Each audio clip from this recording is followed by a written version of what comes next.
Posso levar o bolo mais caro para minha mãe? A pequena sussurrou. A noiva riu. Então o bilionário entrou na sala e congelou. Ela não devia ter ouvido aquela risada. Uma menina de 3 anos, segurando uma nota de R$ 5 amassada, pedindo uma única coisa. Uma coisinha pequena. E a mulher do vestido de seda riu na cara dela. O que você faria se a pessoa prestes a entrar na sua família zombasse de uma criança por amar a própria mãe? Ninguém naquela sala sabia quem estava atrás da porta. Ninguém sabia que ele tinha ouvido cada palavra. O riso ainda nem tinha se apagado no ar. E em 4 segundos, tudo o que aquela família achava que entendia estava prestes a desmoronar. E aí, seja bem-vindo de volta. Se você é novo por aqui, senta que hoje o papo é daqueles que ficam com a gente muito depois do vídeo acabar. Esse canal é sobre histórias reais, cruas, emocionantes. Do tipo em que pessoas comuns enfrentam momentos impossíveis e o amor é testado de formas que a gente nunca vê chegando. Uma pergunta rápida antes de começarmos. De onde você está assistindo hoje à noite? Deixa nos comentários. Eu adoro ver onde essa comunidade mora. Essa história vai te fazer repensar o que realmente significa merecer alguém. E fica até o final, porque a última cena você não vai esquecer. O cheiro de água sanitária e lavanda vivia nas mãos de Cláudia Nogueira, como a música vive nos dedos de um pianista. Uma parte permanente e invisível dela. Às 5h40 da manhã, todo dia, antes de o sol rachar o céu por trás das colinas do Vale da Mantiqueira, Cláudia já estava acordada na pequena casa de funcionários atrás da propriedade Vasconcelos, trançando o cabelo da filha à luz de um abajur. Lívia tinha 3 anos, era só cotovelo e cachinho teimoso, e narrava tudo. Os passarinhos lá fora, as meias que não combinavam, o sonho que teve com um cachorro feito de nuvem. Mamãe, por que a gente mora atrás da casa grande? Porque a mamãe trabalha lá, filha. E porque a casa grande precisava de alguém para cuidar dela direito. Cláudia beijou o topo da cabeça da menina. Alguém com mãos boas. Não era bem uma mentira. Cláudia era a governanta-chefe de Rafael Vasconcelos, havia 5 anos, desde que o marido tinha ido embora, e os pagamentos de pensão pararam de chegar junto com ele. Ela administrava uma equipe de 6 pessoas, mantinha uma propriedade de mais de 50 cômodos funcionando como um relógio suíço, e fazia tudo isso sem nunca levantar a voz. Ao redor da mansão, diziam que Cláudia Nogueira conseguia achar um botão de punho perdido mais rápido que as câmeras de segurança. Rafael Vasconcelos, 22 anos, era o tipo de homem que as revistas descreviam em adjetivos. Determinado, reservado, exigente. Ele tinha transformado a Vasconcelos Industrial de uma única fábrica em um nome que se sussurrava com respeito em 2 continentes. Trabalhava por 14 horas seguidas, mais por hábito do que por necessidade, porque a quietude o fazia pensar demais na metade vazia da sua casa enorme. Ele notava Cláudia como se nota o clima, constante, sem graça, até o dia em que deixa de ser. Aconteceu numa terça-feira. Lívia tinha entrado na ala leste durante uma rara tarde de folga, correndo atrás de uma bolinha de gude que rolava pelo piso de mármore, e trombou direto nas canelas de Rafael enquanto ele atravessava o corredor falando ao telefone. Sinto muito, Sr. Vasconcelos. Cláudia veio correndo, mortificada, pegando Lívia no colo. Mas Rafael não estava olhando para Cláudia. Estava agachado na altura dos olhos de Lívia, estendendo a bolinha para ela. Isso é seu, eu acredito. Lívia o estudou com aquela desconfiança franca que só uma criança pequena consegue. Você é o homem das fotos, o sério. Alguma coisa no peito de Rafael, uma gaveta velha e trancada, rangeu e abriu uma fresta. Acho que sou eu mesmo. Foi o começo. Pequenos momentos depois disso. Lívia deixando desenhos de giz de cera na mesa dele, que a assistente não ousava jogar fora. Rafael, sem querer admitir, começou a ajustar seu café da manhã para o minuto exato em que Cláudia levava Lívia, passando pela janela da cozinha, rumo à creche pequena da propriedade. Ele dizia a si mesmo que não era nada. Afinal, estava noivo. De Bianca Ferraz, 39 anos, magnética, fotogênica, o tipo de mulher que fazia qualquer ambiente se reorganizar em torno dela quando entrava. O noivado dos dois tinha sido anunciado 10 meses antes, num evento de gala que ocupou 3 páginas de coluna social. Bianca era polida de um jeito que Rafael, a princípio, achava repousante. Ela nunca fazia perguntas incômodas. Nunca precisava que nada fosse explicado 2 vezes. O que Rafael ainda não tinha notado, o que quase ninguém tinha notado, era o jeito como os olhos de Bianca se moviam quando ela olhava para os funcionários da casa. Avaliando, catalogando. O jeito como ela se referia a Cláudia sempre como a empregada, nunca pelo nome, mesmo depois de 5 anos de Cláudia administrando com perfeição a futura casa dela. Havia um detalhe, pequeno e fácil de ignorar, que mais tarde faria toda a diferença. Bianca guardava um caderno privado na gaveta do criado mudo, um que nunca deixava a equipe de limpeza espanar por perto. Cláudia tinha visto uma vez, só a ponta dele espiando debaixo de uma caixa de joias. Não pensou nada daquilo, apenas papel, apenas um caderno particular de mulher. Ela não fazia ideia do que aquelas páginas realmente continham. Naquela noite, ao colocar Lívia para dormir, Cláudia afastou um cacho da testa da filha. Mamãe, Lívia murmurou, já quase dormindo, o senhor Vasconcelos vai casar com a moça bonita? Acho que sim, filha. Eu não gosto do jeito que ela olha para você. Cláudia riu baixinho e beijou a filha para dormir, atribuindo aquilo à imaginação de uma criança.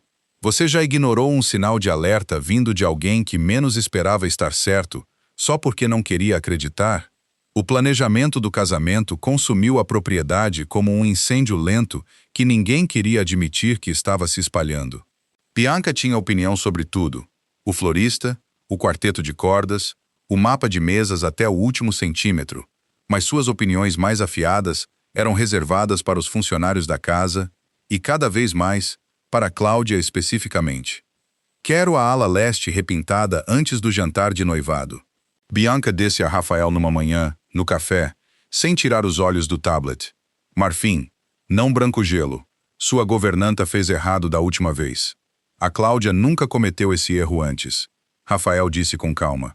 Bem, sempre existe uma primeira vez. O sorriso de Bianca não chegava aos olhos. Era uma coisa pequena. Rafael deixou passar como deixava passar uma dúzia de coisas pequenas, porque estava construindo uma empresa que atravessava 3 continentes, porque um casamento parecia mais um departamento para delegar, porque Bianca era, em tudo que se via, exatamente o que ele achava que queria. Composta, capaz, imperturbável diante do caos. O que ele não via era o padrão se formando por baixo. Bianca começou a arranjar motivos para chamar Cláudia diretamente, sempre quando Rafael estava viajando. Uma bandeja de aperitivo faltando, um quadro torto, cada infração pequena, cada correção entregue com um sorriso tão agradável que Cláudia não conseguia nomear depois porque o estômago doía. Você entende, Bianca disse uma vez, endireitando um vaso que Cláudia acabara de endireitar, que depois que eu e o Rafael casarmos, bastante coisa vai mudar por aqui. Funcionários novos, sistemas novos. Eu gosto das coisas de um certo jeito. Cláudia manteve a voz firme. Claro, senhora Ferraz. O que a senhora precisar? Ela não contou para Rafael. O que ela diria? Sua noiva reorganizou o armário de roupa de cama e me fez refazer 3 vezes narrando cada passo. Soava mesquinho dito em voz alta. E Cláudia precisava daquele emprego. Lívia precisava daquele emprego. Havia um aluguel de um apartamento pequeno, para o qual Cláudia estava juntando dinheiro, um futuro fora da casa de funcionários, e ela não ia arriscar isso por mágoa. Enquanto isso, a amizade entre Lívia e Rafael se aprofundava do jeito sem pressa que só existe entre alguém muito pequeno e alguém que esqueceu como ser desprotegido perto de outra pessoa. Lívia o ensinou a construir torres de blocos com exatamente 14 blocos de altura, porque 16 sempre cai. Rafael se pegava saindo do escritório 13 minutos mais cedo em algumas noites, só para vê-la antes da hora de dormir. Bianca notou. Claro que notou. É estranho, ela disse numa noite, observando Rafael pela janela, enquanto ele se agachava no gramado, deixando Lívia pintar sua mão com giz de calçada. Você é melhor com essa criança do que com a maioria dos adultos. Ela é fácil de estar perto, Rafael disse. Não quer nada de mim. A expressão de Bianca vacilou, ali, e sumiu. Todo mundo quer alguma coisa, Rafael. Era. Cláudia perceberia mais tarde a única frase honesta que Bianca já tinha dito naquela casa. O caderno privado ressurgiu, brevemente, descuidadamente, na semana do jantar de noivado. Cláudia, entregando toalhas limpas, viu de relance uma página aberta na escrivaninha de Bianca. Colunas de números, um nome que não era o de Bianca, datas que se estendiam bem antes do próprio noivado. Cláudia não entendeu o que estava vendo. Só entendeu, com o instinto de quem tinha sobrevivido anos difíceis, que não era para ela ver, e fechou a porta suavemente e não disse nada. Você teria confiado no sorriso e ignorado o caderno também? Ou alguma coisa dentro de você já teria começado a contar os pontos? O jantar de noivado estava marcado para o grande terraço da propriedade. 260 convidados, luzes de fio entrelaçadas nos carvalhos antigos, um cardápio que tinha levado 14 revisões para o chefe finalizar. O terceiro aniversário de Lívia caía 5 dias antes disso. Cláudia não tinha planejado nada extravagante. Um bolo pequeno da padaria de 2 cidades adiante. Uma tarde de sábado com 2 amiguinhas da creche de Lívia. Balões amarrados na varanda da casa de funcionários. Era suficiente. Sempre foi suficiente, porque Cláudia fazia questão de que Lívia nunca sentisse falta de dinheiro como falta de amor. Mas naquela semana, a cozinha da propriedade era um campo de batalha de entregas do buffet. E Lívia, curiosa, destemida, 3 anos, vivia entrando escondida para ver os modelos do bolo de casamento sendo cobertos de glacê na cozinha de confeitaria. 4 andares imponentes, flores de açúcar, folha de ouro, o tipo de bolo que custava mais do que Cláudia ganhava em 3 meses. Mamãe, isso é para uma princesa? Lívia tinha perguntado, os olhos enormes. É para o casamento, filha. Lívia tinha ficado quieta depois disso, remoendo alguma coisa na cabecinha com uma seriedade que só as crianças trazem para coisas que não são sérias. Na manhã do aniversário de Lívia, Cláudia acordou e encontrou a filha já vestida, parada muito solenemente perto da porta da casinha, segurando uma nota de R$ 5 amassada que vinha guardando havia meses num pote de vidro. Aonde você vai com isso? Quero perguntar uma coisa para a moça bonita. Lívia. Mas Lívia já tinha saído porta fora. Os tênis pequenos batendo no caminho de cascalho rumo à casa principal, onde a equipe do buffet estava montando tudo para um último ensaio antes do jantar de noivado daquela noite. Cláudia correu atrás dela, o coração na garganta, chegando ao terraço bem quando Lívia se plantou na frente de Bianca Ferraz, que supervisionava a disposição dos arranjos de mesa num vestido de seda creme. Lívia ergueu a nota de R$ 5 como uma oferenda. Com licença, ela disse na sua voz cuidadosa e ensaiada de criança formal. Posso levar o bolo mais caro para minha mãe? É dela. Quer dizer, é meu aniversário, mas eu quero que a mamãe tenha um bolo bonito também, porque ela nunca ganha um. Por um segundo, o terraço ficou em silêncio. Então Bianca riu. Não era um riso caloroso. Era brilhante e cortante, o tipo de riso encenado para uma plateia. E havia uma plateia. 3 garçons do buffet, 2 floristas, um fotógrafo montando fotos de teste para a noite. Ai, que fofo! Bianca disse, alto o bastante para carregar pelo ar. Querida, isto! Ela apontou para a obra-prima de 4 andares atrás dela. Isto custa mais do que sua mãe ganha em um ano inteiro. Vai brincar agora. Isso aqui não é loja de brinquedo. Alguns dos funcionários do buffet trocaram olhares desconfortáveis. Um dos floristas chegou a se encolher. O rosto de Lívia, tão aberto, tão despreparado para a crueldade, começou a se desmanchar. Lívia não entende de dinheiro, senhora Ferraz. Cláudia disse depressa, chegando sem fôlego, pegando a filha no colo, a voz tensa com o esforço de se manter profissional. Eu levo ela de volta, com licença. Não, tudo bem, Bianca disse, ainda com aquele sorriso que ocupava o terraço inteiro. Sinceramente, é uma graça. É só que algumas coisas são para quem pode pagar. Alguém devia ensinar isso a ela cedo. Poupa decepção depois. O que Bianca não sabia, o que nenhum deles sabia, era que Rafael Vasconcelos tinha saído para o terraço exatamente 14 segundos antes, telefone na mão, com a intenção de perguntar aos garçons sobre a seleção de vinhos. Ele tinha ouvido cada palavra. Ficou parado, congelado no arco da porta, o telefone esquecido ao lado do corpo, vendo a mulher com quem estava prestes a se casar rir de uma menina de 3 anos, segurando as economias de uma vida inteira, uma única nota amassada, porque ela queria, mais do que qualquer outra coisa no mundo, dar um bolo para a mãe dela. O que você faria no lugar de Rafael? Me conta com sinceridade nos comentários. Cláudia, segurando a filha no colo, ainda nem tinha percebido que ele estava ali. Lívia chorava baixinho no ombro da mãe agora.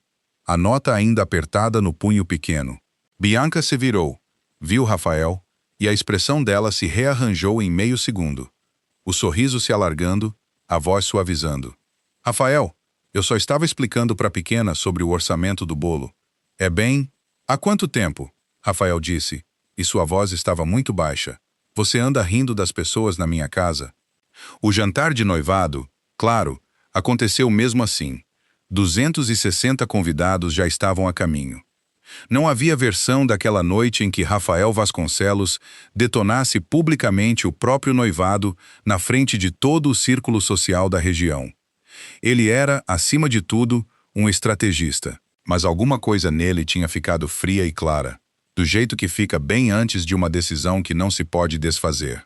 Ele encontrou Cláudia naquela noite na casa de funcionários. Lívia finalmente dormindo, um bolinho de aniversário inacabado, baunilha simples da padaria de 2 cidades adiante, meio comido na mesa da cozinha.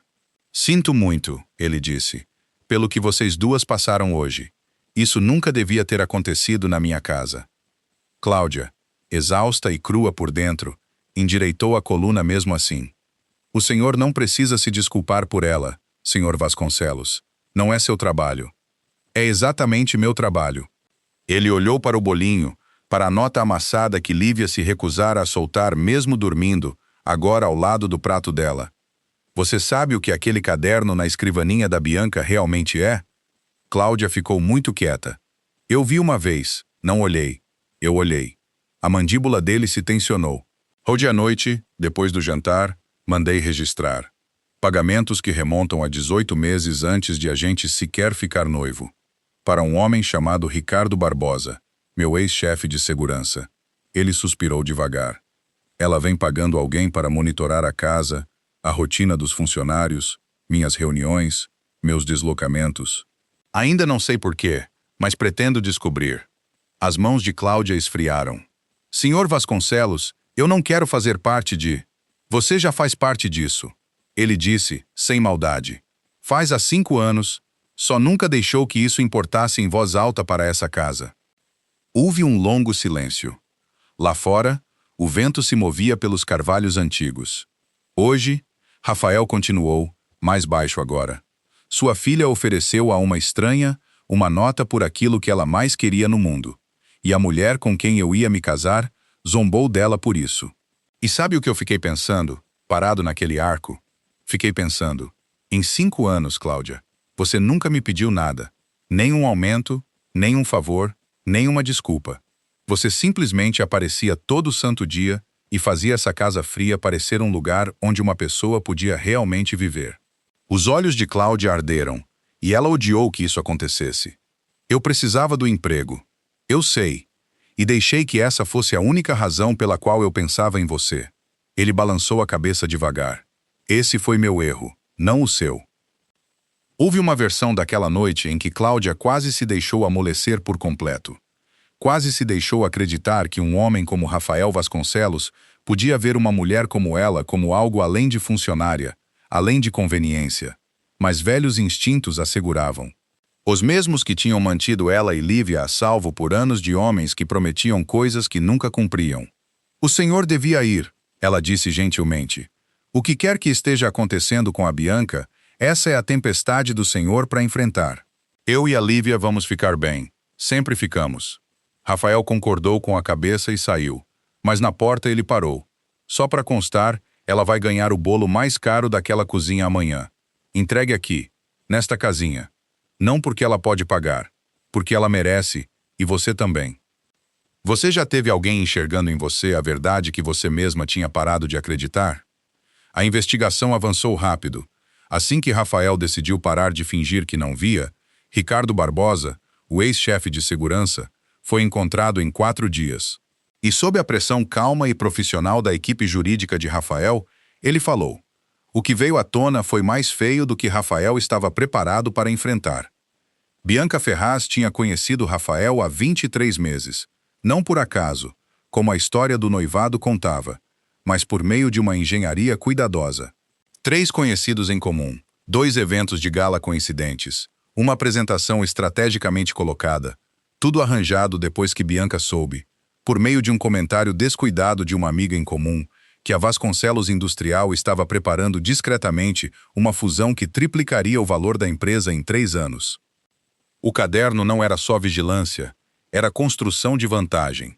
Barbosa vinha documentando vulnerabilidades.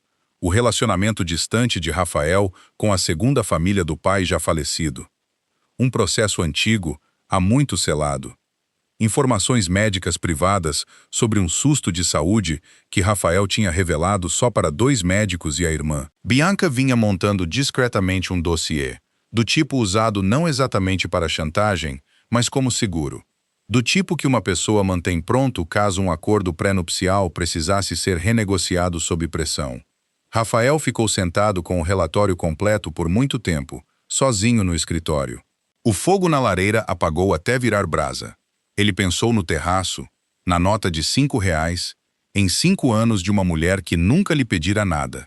De pé, a 1 metro de distância de uma mulher que tinha passado 23 meses, calculando meticulosamente exatamente quanto conseguiria tirar dele.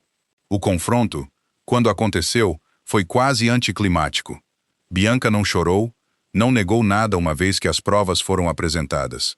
Simplesmente recalculou, como sempre fazia. Você vai arruinar a própria reputação, levando isso para a imprensa, ela disse com frieza, já pegando o casaco. Melhor para nós dois que isso fique em silêncio. Concordo, Rafael disse. E vai continuar em silêncio desde que você saia dessa propriedade até de manhã e o Barbosa colabore totalmente com a investigação de fraude. Caso contrário, tenho excelentes advogados e uma paciência ainda melhor. Ela saiu sem mais uma palavra. Foi, à sua maneira, a saída mais honesta que ela já tinha feito. A notícia se espalhou entre os funcionários com quietude e respeito, do jeito que as notícias de verdade se movem numa casa cheia de gente que entende de discrição. Cláudia soube pelo jardineiro-chefe 2 dias depois e não comentou com ninguém. Embora naquela noite ela tenha ficado um bom tempo sentada na varanda da casinha, olhando as luzes da casa principal, sentindo algo complicado para o qual ainda não tinha nome. Lívia, alheia a tudo isso, passou a semana se deliciando com o enorme bolo de 4 andares, que agora ocupava quase toda a geladeira pequena da casinha, insistindo em dividir uma fatia com cada amiguinha da creche que aparecia. É o bolo mais caro do mundo inteiro, ela informava solenemente a cada visitante. O Sr. Vasconcelos falou.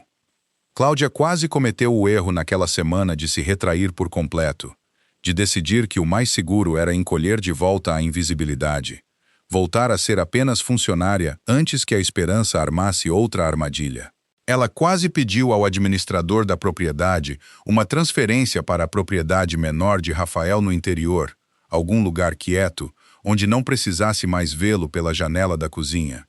Não chegou a enviar o pedido. Alguma coisa, talvez a nota amassada ainda guardada na caixa de joias de Lívia, talvez 5 anos de pequenas gentilezas nunca reivindicadas, fez com que ela esperasse mais uma semana antes de decidir qualquer coisa.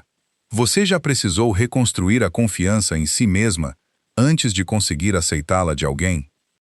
O outono chegou cedo naquele ano, tingindo os carvalhos ao longo da entrada da propriedade de Dourado e Ferrugem. Rafael passou por ele do jeito que passava pela maioria das temporadas difíceis, trabalhando, embora diferente agora. Cancelou 2 aquisições para as quais já não tinha apetite.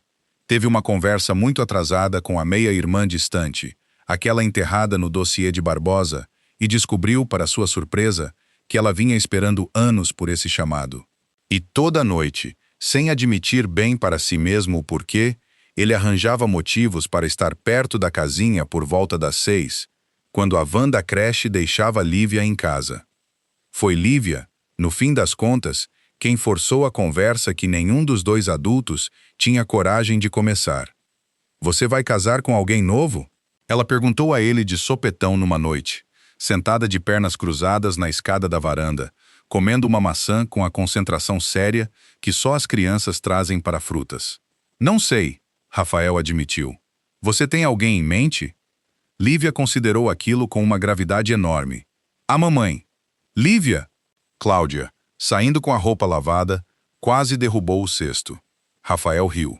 Uma risada de verdade, do tipo que tinha ficado quieta dentro dele por anos. "Sua mãe pode ter opiniões próprias sobre isso." "Ela tem", Lívia disse categórica. "Ela olha para você do jeito que olha para o pôr do sol.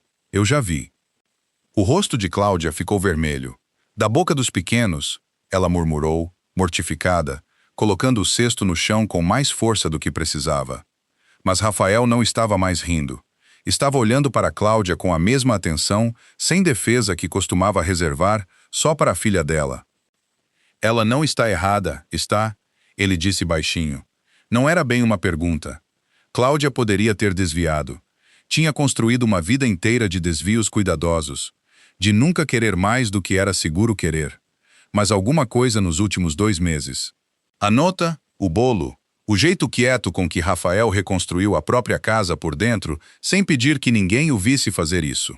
Tinha desgastado o desvio até ficar fino. "Eu disse a mim mesma por 5 anos que não importava", ela admitiu.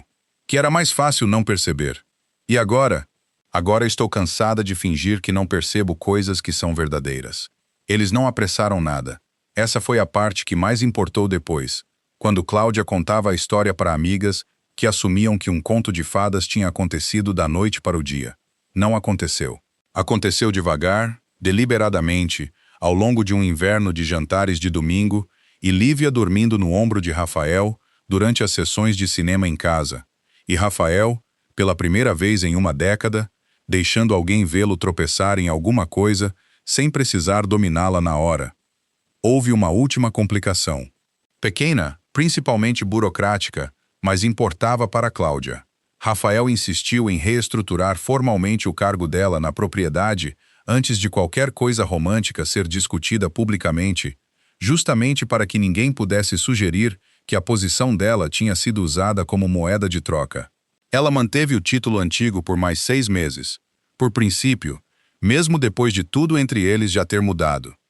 "Eu não quero ser uma história sobre uma governanta que deu sorte", ela disse a ele uma vez. "Você não é", Rafael disse. "Você é a razão de eu ter lembrado o que era sentir uma casa como um lar. Isso não é sorte. São 5 anos escolhendo, todo santo dia, ser decente quando ninguém te recompensava por isso." O casamento, quando finalmente aconteceu na primavera seguinte, não se parecia em nada com aquele que tinha sido planejado para o terraço no ano anterior. Não houve obra-prima de 4 andares com flores de açúcar dessa vez. Houve, em vez disso, uma cerimônia modesta no mesmo gramado onde Lívia tinha pintado a mão de Rafael com giz de calçada. 39 convidados, luzes de fio e uma mesa de bolos com exatamente um bolo. 3 andares simples e honestos, baunilha e limão, feitos pela mesma padaria pequena, de 2 cidades adiante, que tinha feito o bolo do 3º aniversário de Lívia. Lívia, agora com 4 anos, caminhou pelo corredor primeiro, espalhando pétalas de flores com a seriedade intensa de alguém cumprindo uma missão de vital importância, usando uma pequena coroa que alguém da equipe tinha feito de fita. Na recepção, Rafael se levantou para fazer um brinde, e em vez das palavras polidas que a assistente tinha rascunhado, ele pôs o papel de lado. "Há 1 ano", ele disse, "eu estava noivo de alguém que me ensinou, sem querer, exatamente o que eu não queria que uma vida fosse. E uma menina de 3 anos com uma única nota amassada me ensinou, em cerca de 14 segundos, exatamente o que eu queria." Ele olhou para Lívia, agora sentada no colo de Cláudia na mesa da frente, e depois para Cláudia. "Eu costumava achar que riqueza era algo que a gente acumulava. Desde então aprendi que é algo que a gente percebe. As pessoas que aparecem por você quando não há nada a ganhar com isso. as que nunca pediram o bolo caro porque estavam ocupadas demais amando as pessoas de graça. Ellie ergueu a taça. A Cláudia, que administrou essa casa melhor do que eu jamais conseguiria. E a Lívia, que entrou correndo no meio de uma festa e falou toda a verdade sem saber que isso era coragem. Vocês não só salvaram essa família, vocês a construíram. Mais tarde naquela noite, depois que a maioria dos convidados tinha ido embora, Lívia adormeceu na escada da varanda, agarrada a um pedacinho de bolo. A mesma nota amassada, agora emoldurada, uma lembrança estranha e preciosa sobre a lareira lá dentro, onde Cláudia a tinha colocado na semana depois da festa, incapaz de jogá-la fora. Cláudia sentou ao lado de Rafael na escada, observando as últimas luzes de fio piscarem contra o escuro, e pensou em como esteve perto de mandar o pedido de transferência, de desaparecer quieta de volta para a invisibilidade, em vez de arriscar ser vista e decepcionada de novo. Ela realmente salvou a gente, Cláudia murmurou. Todo mundo, sem nem tentar. É assim que as coisas mais verdadeiras costumam acontecer, Rafael disse, puxando-a mais para perto. Não as que a gente planeja, as que simplesmente chegam e pedem com sinceridade o que querem. Se tem uma coisa que essa história deixa como lição, é essa. As pessoas que te amam sem segunda intenção raramente anunciam isso em voz alta. Às vezes é uma governanta que nunca pediu mais do que lhe davam. Às vezes é uma menina de 3 anos com uma única nota amassada, corajosa o bastante para pedir algo que disseram que ela não podia ter. As coisas mais caras da vida nunca foram as que tinham etiqueta de preço. Se alguém na sua vida já te amou em silêncio, sem pedir nada em troca, talvez hoje seja a noite de finalmente contar que você percebeu. Se essa história te tocou de verdade, deixa o like. Faz isso pela Lívia, por toda criança que já ouviu um não de alguém que devia saber mais. Se você quer mais histórias assim, reais, cruas, do tipo que ficam com a gente, se inscreve, porque estamos de volta toda semana com mais uma direto do coração. Me conta com sinceridade nos comentários. O que você teria feito se estivesse parado naquele arco? Eu leio cada um deles e adoro ouvir o lado de vocês nessas histórias. E se isso te tocou, manda para alguém que precisa lembrar hoje à noite que gentileza silenciosa nunca é desperdiçada. Obrigado por ficarem com a gente até aqui. Até a próxima. Cuidem de quem aparece por vocês.